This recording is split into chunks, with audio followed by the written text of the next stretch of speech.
Assalamu alaikum.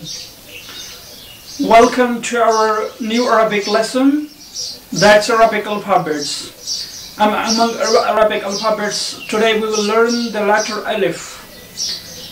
This is the first letter, and you may come across literature when you learn about this letter that sometimes it's a weak letter and sometimes it has identical sound with Hamza. So there are different dimensions, and we'll go through all letters, and today we'll learn this first letter, that's Arabic Alif.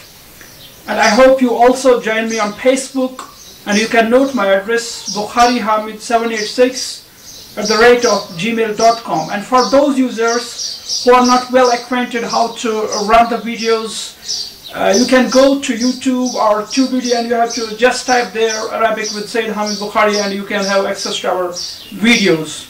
Don't neglect to upload your videos and comment and have the conversation better. So we'll start this new lesson.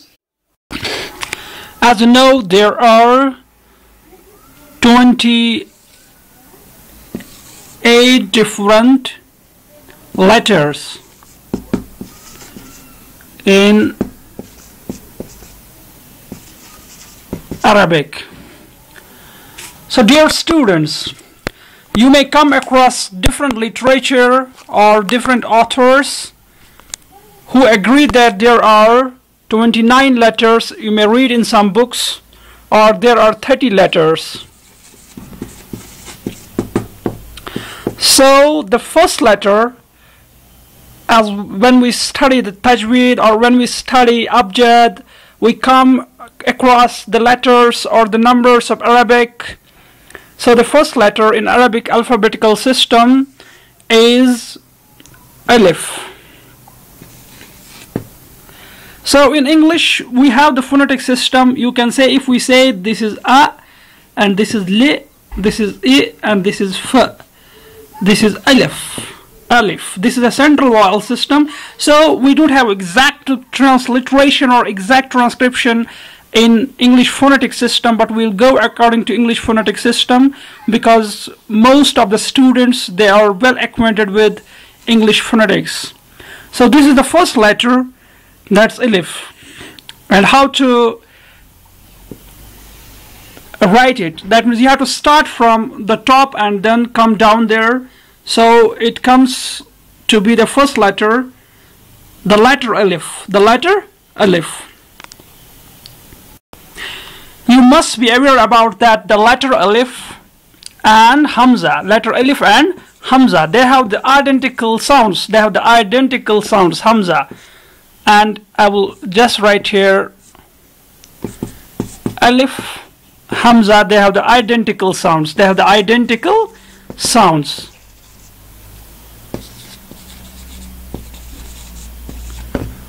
Identical sounds. And Alif, sometimes it's never considered as a letter, and sometimes you may come across the definitions like that it's a weak letter. It's a weak letter. Why you weak consonant or weak letter? Why you think that it's a weak letter? Because when you take the pronunciation, when you take into account the vowel sounds, you may see that letter Alif gives length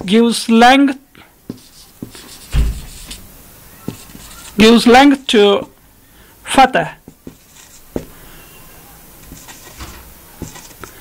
gives length to fatha. That means fatha, as you know, this is the sound which is there on the top, and kasra is another sound that's there underneath any alphabet, and dhamma is like this. So it gives the length to this very fatha, this very vowel sound. So sometimes we call it a long vowel. So Alif, we know it with a long vowel, So we'll recapitulate what we read till now, that Alif is the first letter or the first alphabet in Arabic alphabetical system. Then we have also read that Alif is considered sometimes as identical sound with Hamza. It's also a weak letter. And its letter, it gives length to fatha, it gives length to a vowel sound that sometimes we come across literature where we read about this as it's a long vowel. It's a long vowel. Dear students, learn also that when haraka is on letter alif or underneath it, for example, this is, if we say this is haraka or we say this is underneath it, we never call it that time it is alif, but it's alif hamza. It's alif hamza. So you may come across the books where you see sometimes like this, where you see sometimes like this. So you have to remember that this is then alif hamza, and when it's without any vowel sound, without any short vowel sound, we simply call it alif. We simply call it alif. So when haraka is on letter, or it becomes that times we can say that it's sometimes the carrier, and sometimes it's alone there and it's defined that time as alif, and sometimes with a carrier it's hamza. It's hamza. So what does it mean that when there is hamza, when it's the carrier of this very sign, we call it hamza? See what actually we mean by it. As alif, it is never the first letter. It is never the first letter of a word. First letter of a word. You'll never see in Arabic language that alif is the first letter of the word. So the word never starts with alif. But you can see there, if it starts there, what we have the wrong notion, or the Arabian people, they are well aware about it, but the people who are non-Arabians, they should always remember that the word may generally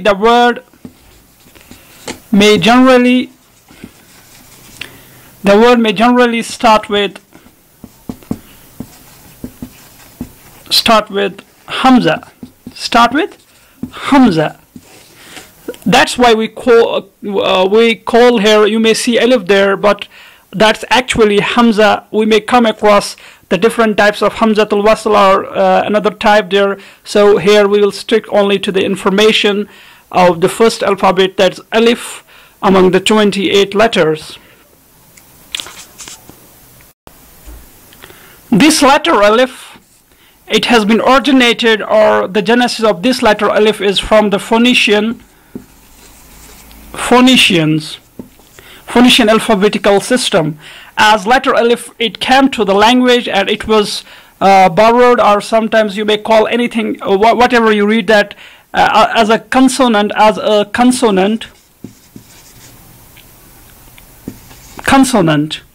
which stands for the glottal stops. Glottal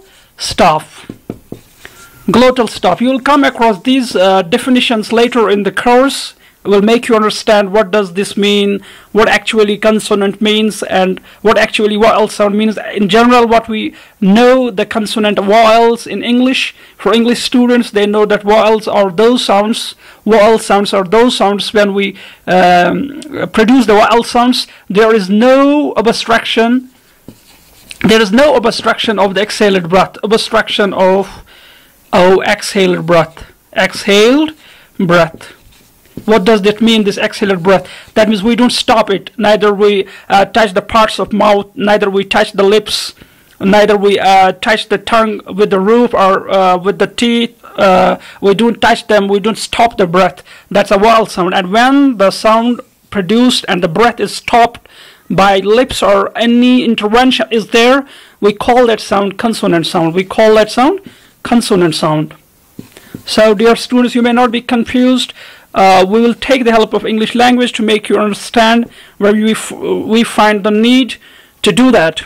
So here, as Phoenicians, it was brought as its function was as a consonant, but today almost it has lost its function, And today we know this alif. We know this alif including waw and ya